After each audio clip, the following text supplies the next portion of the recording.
जैसे ही वो जंगल में कुछ तलाश रहा था, अचानक हवा में कुछ चमकते पोर्टल्स खुल गए। टाइम मैनेजमेंट ब्यूरो के अफसर प्रकट हो गए। उसे फौरन समझ आ गया कि उसकी टाइमलाइन से छेड़छाड़ अब पकड़ी जा चुकी है। वो कई बार टाइम ट्रैवल कर चुका था और हर बार इतिहास बदल दिया था। अब सब कुछ बेकाबू हो चुका था।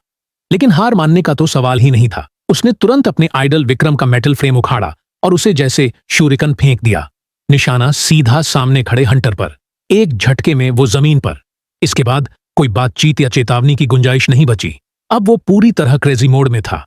विक्रम का बोन फ्रेम उसके हाथ में अब एक घातक हथियार था। हर बार वार करता और कोई ना कोई गिर जाता। हंटर्स कुछ समझ पाते, उससे पहले ही खत्म हो जाते। बीच बीच में वो अपनी असली फितरत दिखाता, अचानक नाचने लगता, अजीब से पोज मारता और फिर उसी मूड में किसी हंटर को उड़ा देता। उसकी स्पीड, उसका स्टाइल, सब कुछ इतनी तेजी से हो रहा था कि देखने वालों की आंखें खुली रह जाती। फिर उसने विक्रम का फाइटिंग स्टाइल भी अपनाया। हर वार में एक खास किस्म की ब्रूटल एनर्जी थी, जैसे किसी के पास वक्त नहीं बचा हो। लेकिन तभी एक अजीब मोड़ आया। उसका क्लॉ एक हंटर के पीछे फंस गया।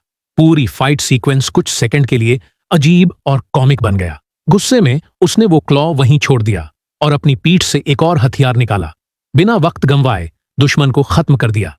जब आखिरी हंटर गिरा, वो मुस्कुराता हुआ फिर से टाइम ट्रैवल में कूद गया, जैसे कुछ हुआ ही ना हो। लेकिन जैसे ही उसने विक्रम को देखा, उसका चेहरा थोड़ा बदल गया।